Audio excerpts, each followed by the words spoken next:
In this episode of TWiP Talks, it's all about MacPhun's Aurora with HDR photographer Jim Nix.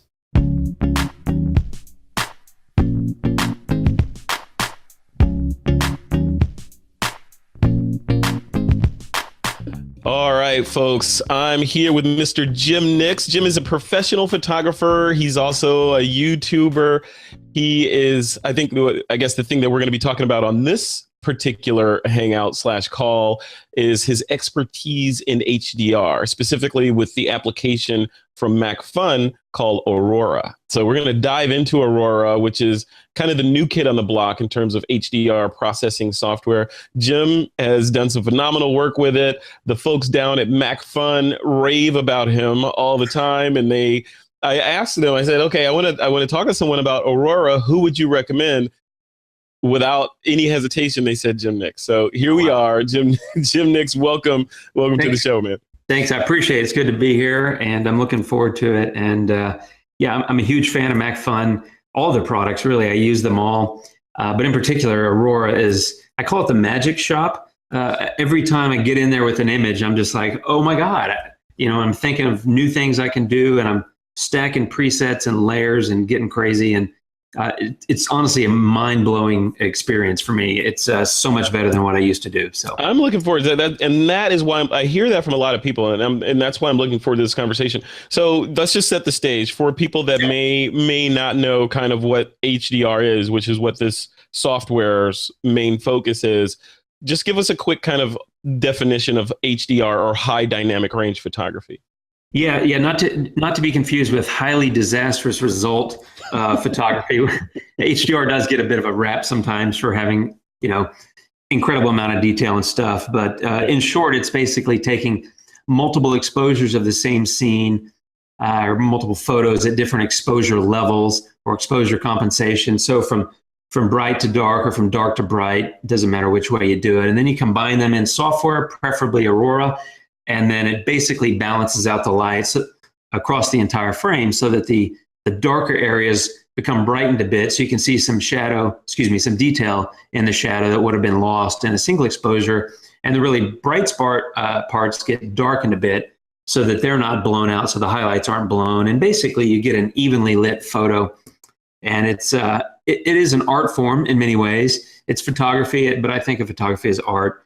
And it's a darn good time, I gotta say, creating these photos. Yeah. So and it's fun. And what I tell people when we talk about HDR is the art of HDR kind of tries to mip what our eyes can do in conjunction with our brain, right? So when you look, like right now, I'm sitting in a relatively dim room, and if I look at the window outside, the houses across the street actually look exposed properly. And if I look inside the room at a poster on the wall, I can see the poster. A camera can't do that. You have to pick one or the other. HDR allows you to kind of replicate what the human eye does at a split second when you look around varying lighting conditions in a scene, right? Yeah, exactly. I mean, it used to be, am I going to expose for the sky?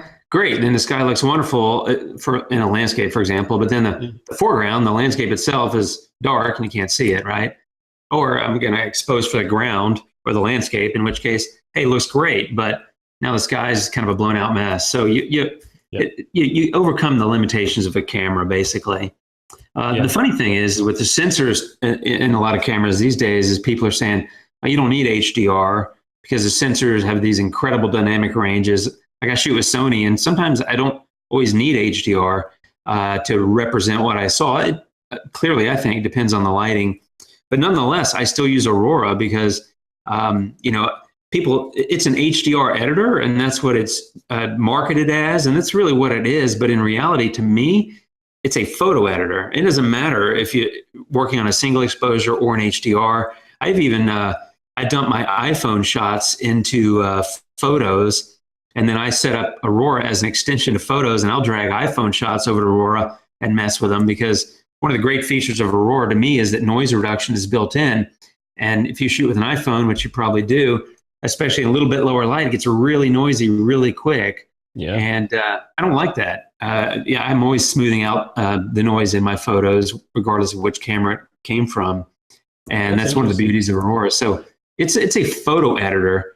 that happens to be really good at HDR. So that's why I look at it. One of the things that you hit on was, and this is on my list of questions to ask you, is the single image. So when I think, and this is me coming at this, I'm not an HDR photographer. I may have created 3 of them in my entire career, more after this episode, I'm sure. All right. But with there's the whole idea. So let's demystify a couple of terms. I know that you can theoretically create an HDR image from a single image, especially if you have enough data in that single image. Right. And then there's the traditional way of bracketing, shooting multiple exposures over an exposure range to get the data that you then create one image from. Which is the right one? Is there a right one? And can you do it successfully with a single image?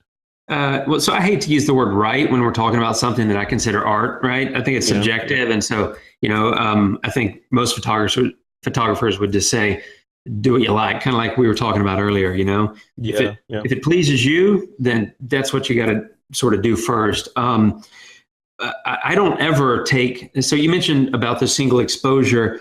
I've seen photographers say, well, I took a single exposure and then I created a darker version and then I created a lighter version and then I basically had 3 photos and I merged them and made an HDR. You could do that.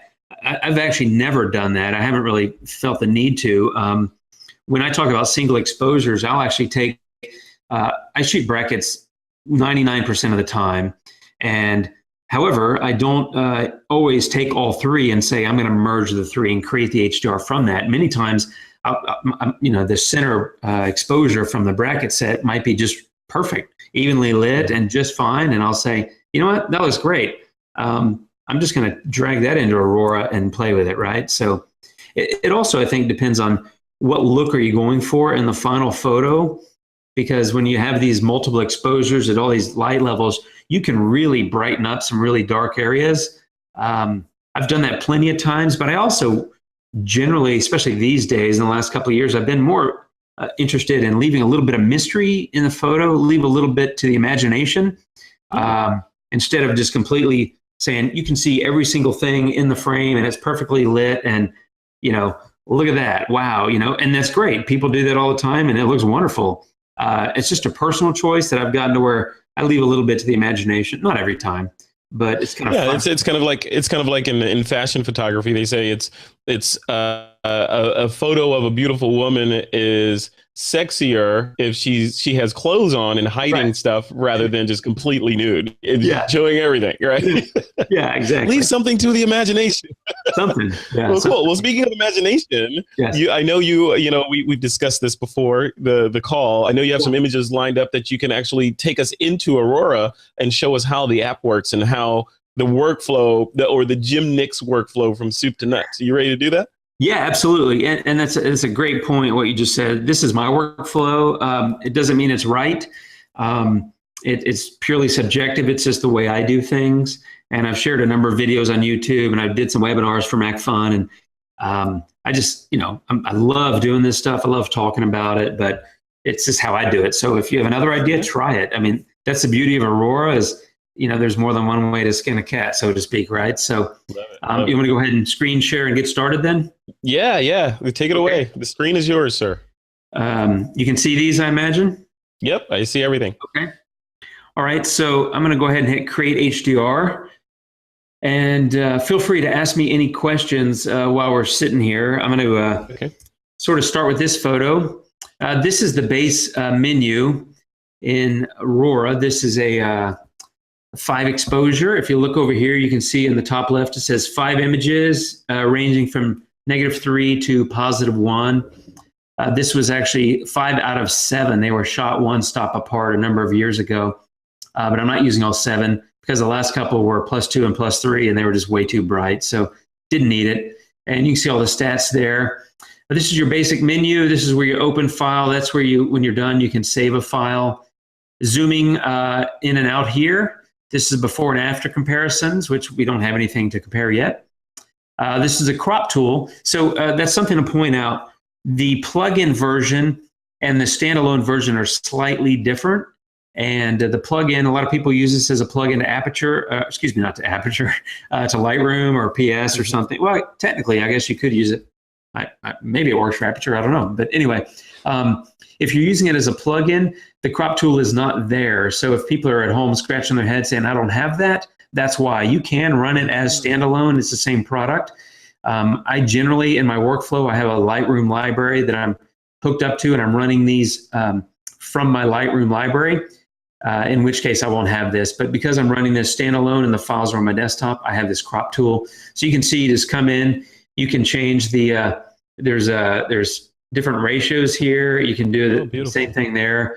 Settings, sizing, straightening, etc. I'm going to hit cancel because that's not really the point of the whole thing, but that is built in, but only if you're using it in standalone.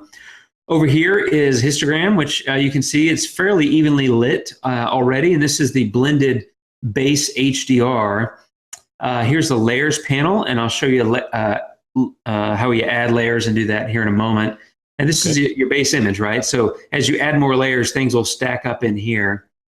And then these are all the sort of slider menus, slider adjustments. If you notice, the structure one is orange and everything else is white. The reason is when you first open an image in Aurora, it'll apply a little bit of this HDR look to the photo as a default.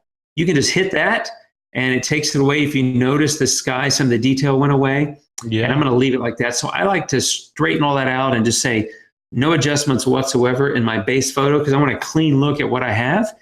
And then I want to go and play with it, right, and get crazy. So you can go into the tone mapping here. And a note is that this tone mapping will only show up on this base layer, the original image, because once you start adding layers, you're on a different layer, which is not the tone map layer. Let me pause you there for a second. So tone mapping, I've seen that term thrown around a lot. So tone mapping, HDR. Yeah. What is tone mapping? What exactly is that?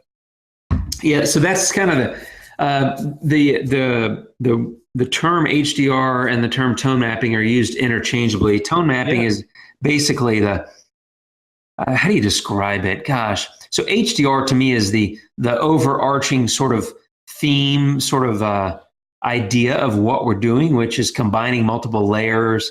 Combining multiple exposure photos into a single photo and creating that base image. The tone mapping is sort of the lighting and the sort of I don't know how to describe it. It's the algorithm that gets applied to the photo that helps you create the base HDR. How's that? That's not very scientific. Yeah. Sort of hard to describe. If you want, I can move some of these sliders and you can see what it does to the photo. They're very subtle. To me, so let me back up, Frederick. A lot of people use or have used Photomatics to create their base HDR. And one of the reasons I love Aurora, it is a replacement for Photomatics, but to me, it's also a replacement for other third-party products that I've used to add filters and effects on top of my base HDR. So to me, the tone mapping menu right here is a replacement for Photomatics. But all this other stuff and the presets is a replacement for, let's say, Topaz Adjust or Color Effects Pro from Nik Software or something like that. And then on top of that, you have denoise built in, and I'll show you that in a moment.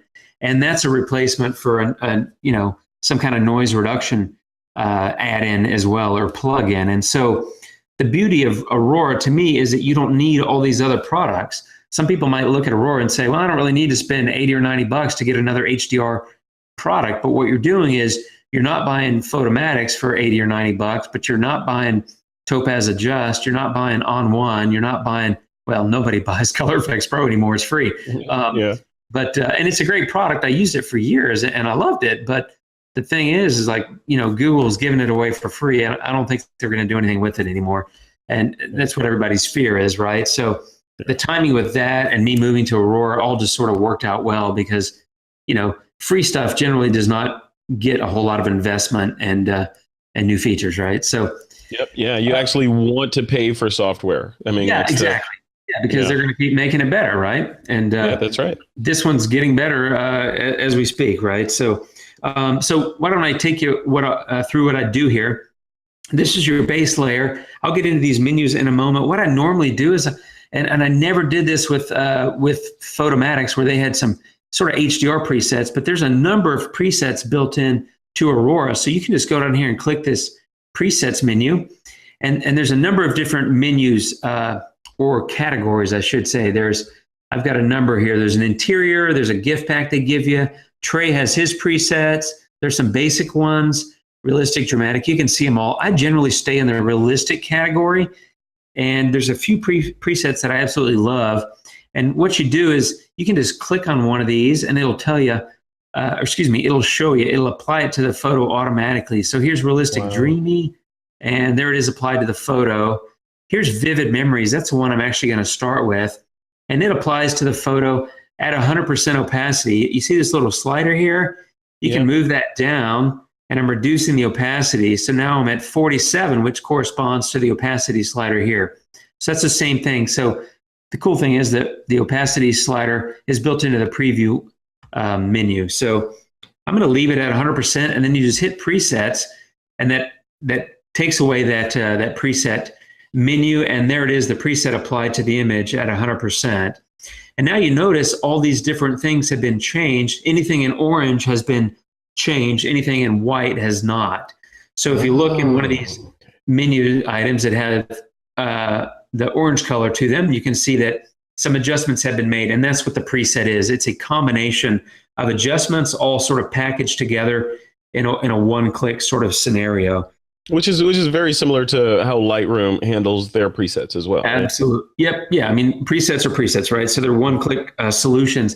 The thing I found with Aurora is the beauty of it. One of the main reasons, in fact, probably the best feature of Aurora is that you have layers. And so with other products, you save the photo and you say, oh, that's great. Well, I want to do something else. You have to go start again. With Aurora, you just go up here to this layers palette and you see the plus sign. You just say boom, and you add a new layer, right? So you can name the layer. So maybe I'm going to add the realistic dreamy preset, which I am actually going to go do. So I name the layer. I open the presets, and here's realistic dreamy. I'm going to click on that and hide the preset menu again. So this is where I'm going to show you a little bit more advanced feature of Aurora. So Jim, what's happening? Just so I understand these layers. So we've got we have our original image layer, and then the realistic dreamy layer that you just add. Is that essentially an adjustment layer in Lightroom parlance? Yeah. It's a layer laying on top, making an adjustment to the final look of the photo. Okay, got it. Okay, I can always go up here to this eyeball and say, where did I start? That's where I started. That's no adjustments whatsoever. That is the base 5 exposure merged into an HDR, right? So that's your sort of base HDR. This is, let me turn off realistic dreamy. So that's the base HDR plus the preset that I added first, which was the vivid memories. Yep. Okay. And then I just added this layer. And if you look at it, like realistic dreamy, as the name implies, it makes it kind of dreamy, but looking at it, the sky's kind of blown out. And if you do the compare again, the other sky was better, really. Yeah. So, but here's where I show you one of the cool things, and this is a great feature, is you can go build a luminosity mask on a layer, which I love, and I use this feature all the time. So you just come to this menu over here. Well, tell us what a luminosity mask is first. Great question. Luminosity. Yeah, so you probably have heard about them if you've been following photography for a while, but basically it's a mask that you build based on the light levels. And the best way to do it is to show you the mask here in a minute. Let me hit create luminosity mask. So Aurora will take a moment to do that, and it'll create the mask, and you'll see the mask show up here in this little, where my cursor is. And then after the mask is built, it'll then apply the realistic dreamy preset based on that mask. So I'll show you all that here in a minute. So, okay, so now you can see the mask is built. So you can see the mask is there, and then there you go. So now if where is the mask? Where is it? I don't see it. Where's the mask? I will show mask, and there's the mask. So a luminosity mask, the brighter areas get a higher opacity mask. So you're at 100% basically here. And in the dark areas, you have a very low opacity mask. So virtually 0% opacity down here. But it does it automatically. And it's a neat feature. I'm going to hit hide mask. And if you look at it now, the sky's not nearly as blown out. So it's much, automatic. It just did that automatically. It's automatic. Yeah. Now you can do this in Photoshop if you know how to use it and build it. And there's a lot of people that do these things that do incredible stuff with it. But it requires a bit of knowledge and some understanding. And whereas in here, I mean, you saw it. I hit one click and it built it itself. But here's another cool feature that I like about the luminosity mask is I want to invert it. I want to have the opposite of a luminosity mask. And there you go. Much more subtle. And if you look at the mask now, let me show you the mask. It's the opposite. See how it's a heavier mask in the dark areas and a lighter mask in the light areas. So it's the opposite, or an invert. So let me hide mask. But now it's much more subtle application. And that's really the beauty of the luminosity mask, Frederick, is that it allows you to take these presets and apply them in a very subtle manner. So you're not getting some gaudy, sort of over the top, crazy HDR, whatever you want to call it. There's a million names for it. I've heard it, all the way from over the top to the sort of cringe-inducing clown vomit. So nobody likes clown vomit. But that's the luminosity mask, and it's very subtle. But there's another thing you can do. You have blend modes built into the layers. So I'm sure you're familiar with blend modes. So you can just come over here, and basically blend modes, if you aren't familiar, they change how the layer that you're on interacts with the layer below it. And so I use these a lot on textures, and then I started realizing that really blend modes have nothing to do with textures. They have everything to do with layers. And so I started experimenting with blend modes on the layers and the luminosity mask. And here's a color blend mode applied to an inverted luminosity mask. Sounds like a bunch of gobbledygook, but it's all built into Aurora. So I can show you, there's our base image, and there's a more accurate representation of what I was looking at. It was a very colorful scene, beautiful. And to your point, talking earlier about looking out your window, my eye could see all of this stuff, but the camera couldn't. That's why I took, multiple exposures and blend them. So I can see this detail in that distant shore across this pond, but I also picked up a lot of color and some detail in the sky. So that's a lot of photographers will say, yeah, that's great. But what if I just want to mask in some detail on those trees? I want to selectively hit those trees with an adjustment layer. Am I able to do that? Absolutely. So all you do, let's say you go in, and we'll just call this trees. Oops, I didn't name that. Or I tried to, but there we go. Trees. Okay. And let's say, let's just pretend. All right. Let's pretend I really want super crazy clarity and HDR look. And just ignore the sky, right? I know, and I'm doing this in an incredibly extreme manner because we're trying to make an incredibly extreme example. Ignore the sky and just look at the trees. And let's say, hey, let's say I really like the trees. Okay, great. So I'm fixing the brush up here. If you noticed, I changed the size and the opacity. Oops, that's the eraser brush. I can just come and I just brush that in. And all of a sudden, all that crazy stuff that you saw in the, and of course, this looks terrible in the trees too, but, I got rid of, by masking and grabbing that brush. And by the way, right bracket will increase the size of the brush, and left bracket will shrink it. So if you wanted to just bring up the level of detail that was in a certain part of the photo, you can just go crank it up. And it could be color. It doesn't have to be detail.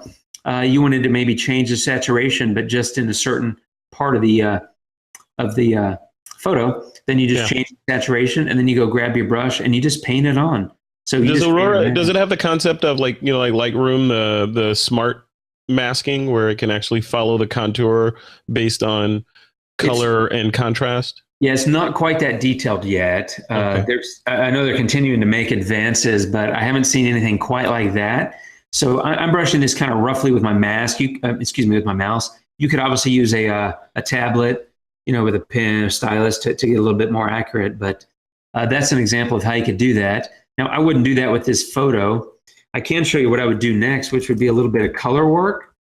So another great thing that I love and I use all the time is color toning. That's what they call it in this product. You would know it as split toning in Lightroom. And if anyone listening or watching isn't familiar with split toning, it's basically separating the highlights and the shadows. You can see this area here, and allowing you to adjust the tint and saturation of the highlights separately from the shadows. And it's something I use all the time. It sort of helps you change the mood of the photo. And it's, in this case, the highlights are a certain color, right? The highlights are pretty clearly the sky and the water, and the shadows are pretty clearly the ground. So one of the cool things is they have these presets built in. So if you click on these, you'll notice that these menus here change. The sliders have changed. The left one here is the highlights, and the right part of this rectangle is the shadows. So if I just click through and sort of sample these for you, I like this one a bit because the sky actually was kind of pink and not quite as blue. So I love that. You could change the saturation here if you wanted to. One of the things I often do is I'll use color toning, and then I'll come up here to the color menu and maybe just adjust the saturation and the vibrance a little bit, give it a little bit of pop. And then sometimes I'll play the temperature and the tint off of one another just till I get the photo looking. Maybe that's a little too pink, it just depends on your taste. Maybe take that down, but let me turn this layer off.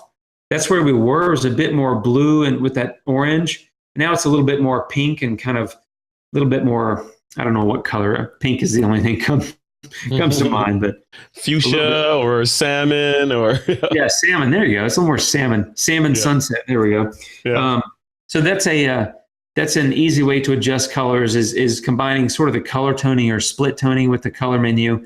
And again, they've turned orange because I've used them. And note that I'm on a different layer, which I added and I named. And then really the last thing I'd probably do here is add some denoise. And that's another beauty of Aurora's denoise is built in. So you just come over here, and really there's no science to this. There wasn't a lot of noise in the image. There's just a little bit of detail in the clouds. I like to smooth them out a little bit. And so I would do that. Now, when you make these adjustments, because I haven't done anything with the masking brush, they're global in nature, but maybe I don't want them in the trees. So I could come in and set up the eraser and just come in and erase the noise reduction from the trees, or I could come in and paint it, or with the brush. Sorry, on the wrong thing there. I could come in here and just let me get this brush bigger and just paint it into the sky. So it's the same thing. It's 6 of one, half dozen of the other. It would be quicker in this photo to just mask it in, or excuse me, to erase the mask from the ground, but I've chosen to do it the hard way apparently. And I'll mask it into the sky and water, and then I can show you the mask so you can kind of see what I've just did. I missed a bunch of spots. Yeah, I was going to ask you if I could paint directly and see the mask. Yeah, you can do that as well. So I kind of missed. Oops, I'm moving the. There we go. It's like the old Ruby lift days. Yeah, exactly. So you can also show and hide mask up here, by the way. So that's really all that I would do with this photo. I'll show you, again, base HDR pretty flat, which is actually okay. In all the HDRs I've done, I'd like them to start out kind of flat because I want to add the color pop and the contrast and whatever else I may be adding or enhancing the photo. I want to do that on my own. I don't want the base HDR to have all that. So even when I used to use Photomatics, I always left Photomatics with a very flat HDR. But nowadays I don't use Photomatics. I don't have to. And that's one of the things. This is a major time saver too, Frederick, because I used to export everything from, let's say, Lightroom over to Photomatics and then re-import the photo basically. And then I would say, what I want to do next? I want to add some filters. So I'd maybe go to Color Effects Pro, and then I'd come back to Lightroom, and that's the second round trip. And then I'd say, there's a cool thing in Topaz Adjust. I'm going to go do that. So I go over to Topaz Adjust, and then I come back to Lightroom. Oh. So that's 3 round trips. And then I'd say, but I made some noise. I need to go to maybe Topaz Denoise or Define or whatever it was that you use. So that's a 4th round trip or 3rd, depending on how many things you're doing and all that. And each one of those round trips represents a degradation in image quality, right? Yeah, exactly. Well, but and even more so, it's just a time suck, to be honest. So I love processing photos, but I don't want to spend 6 hours on the same photo. I want to get in and get it done because I've usually taken hundreds, if not thousands, of photos if I've been out for a day or a week, or if I'm going on a trip. I got many thousands of photos, and I just want to start firing away in in Aurora and getting things done. So, I don't advocate hurrying because you want to take your time and get it done. But Aurora saves me time because I don't have these 3 and 4 round trip deals anymore. I go straight into Aurora and I do everything I want to do, and then I'm done. The only other thing I would do is go into MacPhun's tonality, which is their black and white editor. And that gives me some really cool stuff that I can't quite do in Aurora if I want to do a black and white, which I've gotten into lately, but it's not a sort of a traditional thing for me. But that's the only reason I would leave Aurora. I gotta hand it to MacPhun too. Their user interface is so clean and well designed and approachable. Yeah. I really like it. I love it. I mean, you got a big viewing area here. All this stuff, all the good stuff is over here. It's hard to believe. I mean, to your point, you've got all this stuff. You got layers, you got histogram, and you've got all these tools, and you got presets. Don't forget they're all hidden down here, just a click away. And it is clean. And that's, again, another thing I liked about it compared to Photomatics. If you haven't used Photomatics, they always had kind of these floating menus where you have one screen that has your photo, and then you had one screen that was kind of detached that had all the adjustment menu sliders on it. And then you had another one that was kind of detached, kind of another floating window that had all the presets on it. Then you had another one that was like a histogram. And so I was like, man, I never even thought about it, to be honest. I just thought that was what you did. So I never complained about it. And then I started using this. I mean, I literally did 1 or 2 photos in this. And I was like, oh my God, I'm just going to completely redo everything that I've been doing for 7 years and start over with Aurora. And you know what? I'm so glad I did. I absolutely love it. That is great. Yes, I love it. Fun. So one other question I had, and I know we're running short on time, so I want to dive into the menus on the right there. Oh, sure. The top and bottom lighting. What is that exactly? Oh yeah, God, I love this menu item. So yeah, so as the name implies, it allows you to change the lighting levels in the top or the bottom. So let me just show you. The best way to do it is to show you. So top, I'm going to drag it left, which would be darker. Just look, right, getting darker. And then bottom, right. But maybe you want to do them separately. Maybe you want to brighten the sky a little bit. That is so smart. Yeah. It's super cool. And then your blend, let me show you the blend, right? So there you go. You can see it's basically like the gradient. It's like the gradient tool in Lightroom, only it's purpose built for landscapes where you're typically going to have a horizontal orientation with a sky and a foreground. So it kind of makes that assumption and allows you to kind of tweak it and find out where that middle is and independently adjust the top and the bottom, right? Yep. But also note, I can move the orientation and I can rotate it, right? So, I can do all this stuff. That's top and bottom line. There's actually a gradient filter built in. So here you go.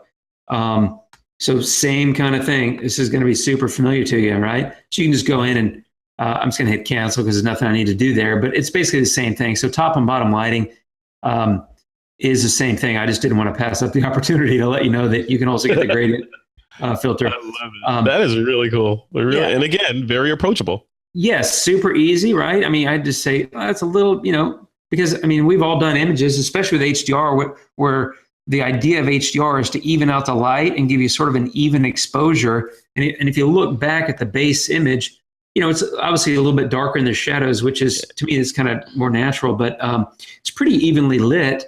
Yeah. We've sort of kept it that way, but maybe it's a little too evenly lit. So you can adjust the amount of, I'm going to make up a word here, evenly litness, and, sort of just change that.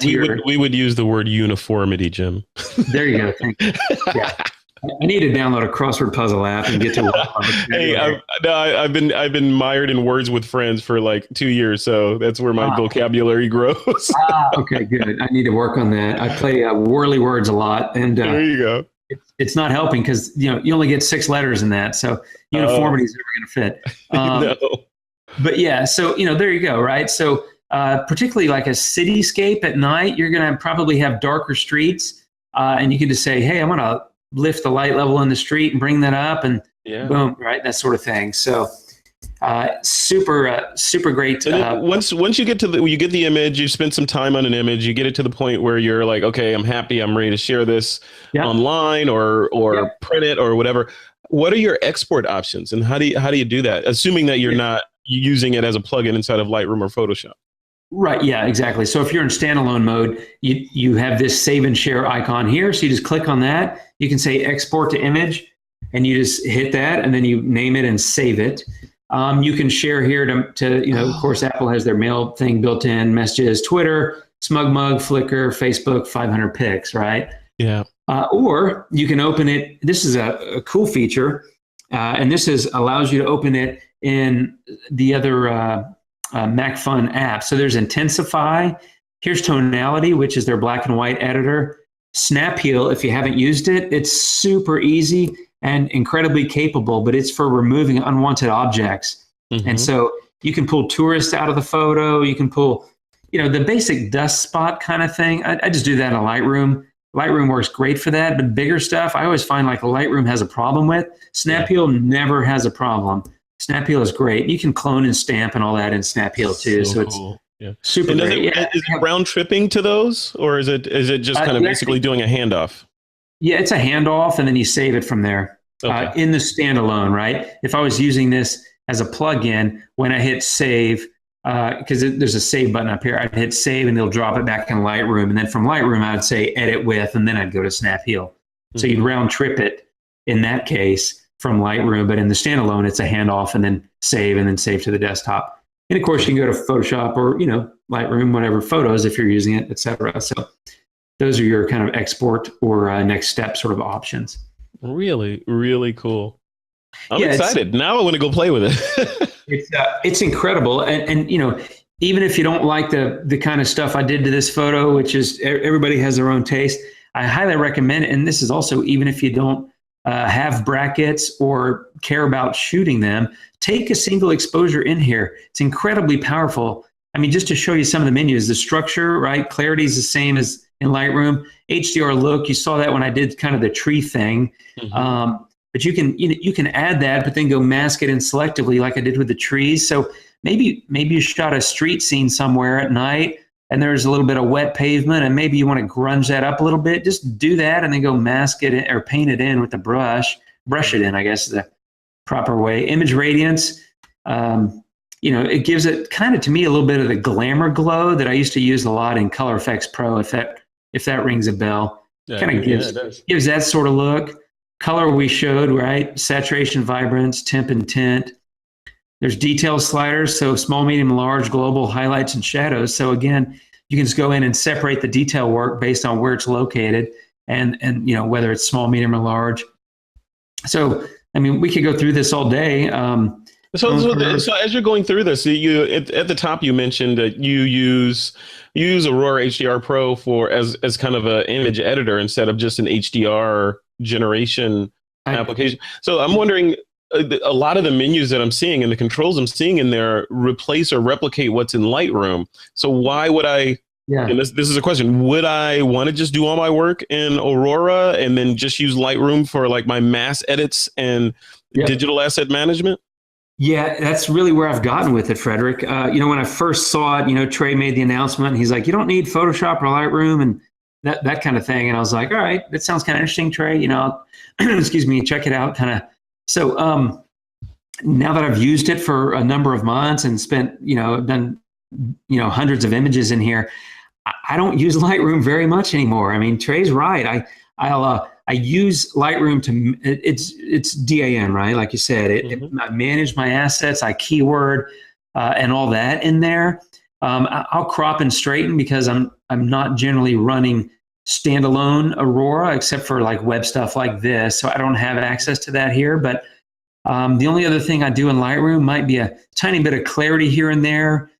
Sometimes I'll find that in the split toning in Lightroom, it's slightly different than the split toning or color toning here in Aurora. And so I might do a final touch up with color in Lightroom, and then maybe minor spot removal if there's a dust spot in the sky or something. But I do probably 95% of my image edits right here in Aurora, single image or HDR, doesn't matter, because it's so powerful. And in many ways, it's easier than Lightroom. But I still keep everything in Lightroom, and I love to, and it's a great asset manager. That's absolutely true. So before you drop off of screen sharing and back to the regular video, last question. Performance. So what are you running this on, and what do you recommend that people run Aurora on in terms of machine memory capabilities? Yeah, I've got 16 gigs of memory, MacBook Pro Retina.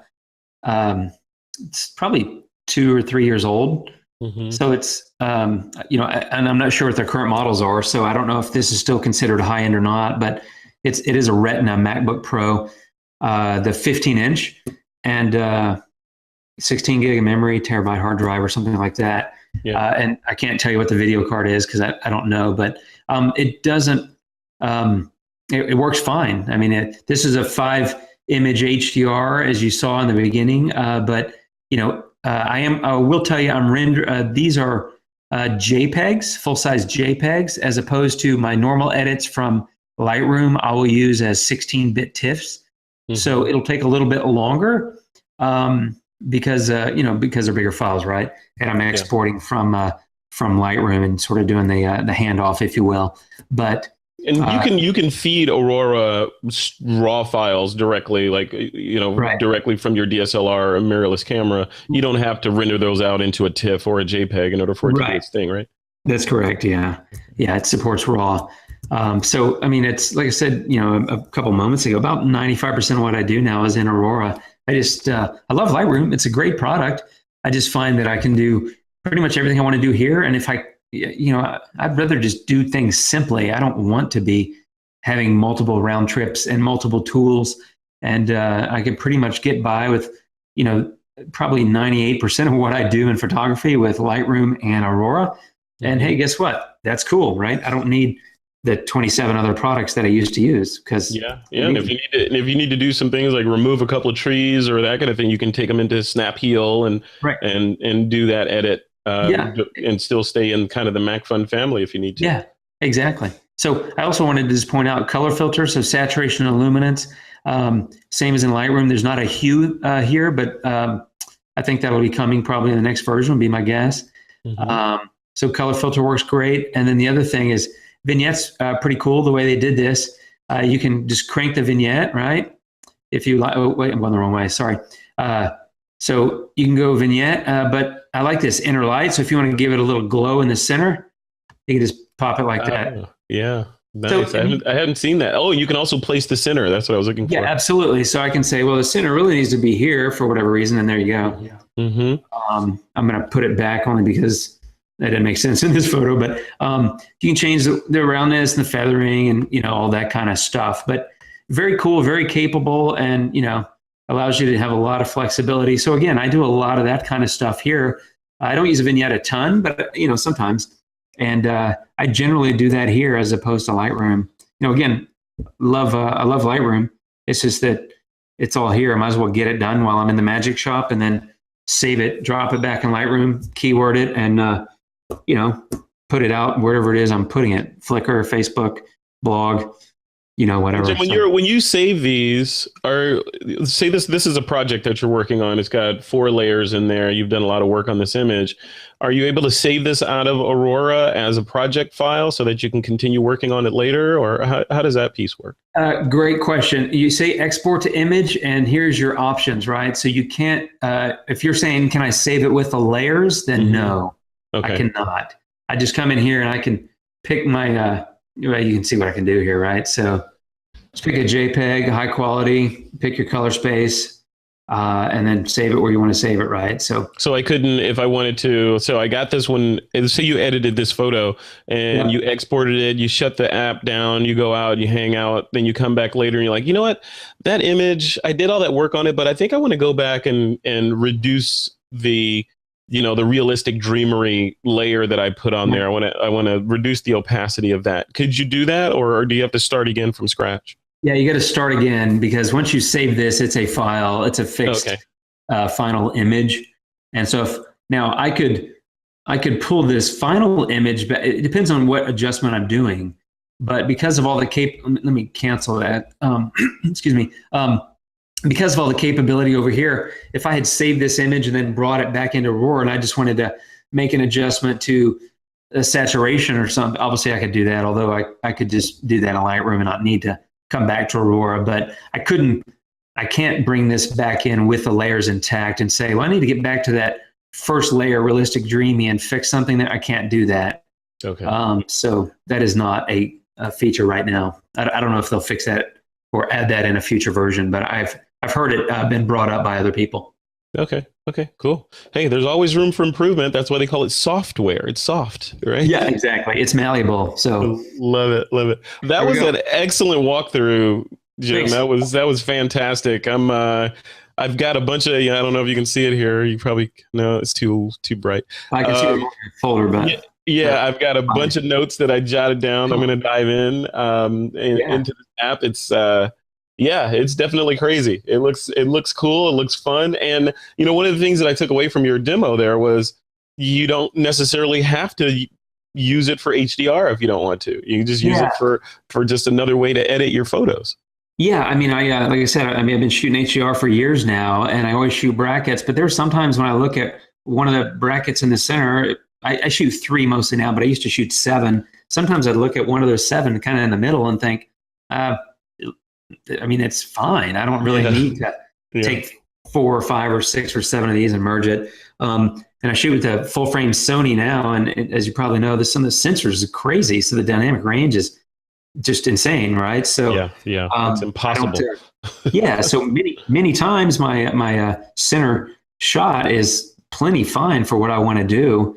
I might do an HDR and compare it, but you don't always have to do it. But I'm not giving up HDR because of the sensors and the software. I just I do both, right? I just love to play with it. But regardless of what it is, I always go in Aurora because it is the magic shop. You got to get in there and it does magic for you. It's amazing.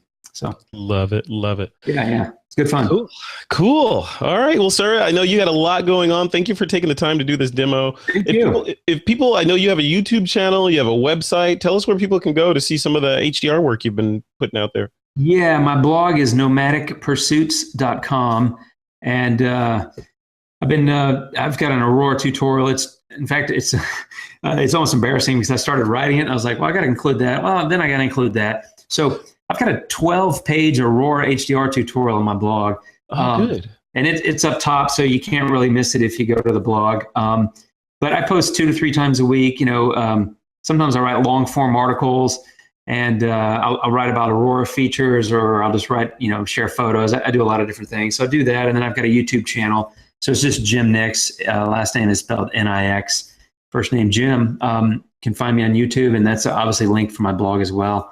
Yeah. And then I'm on Facebook and Flickr and, pretty much every website, that most of which I don't have time for. But the big question, Jim, we will end this interview here. Are you a Pokemon Go player? I am not. Yay!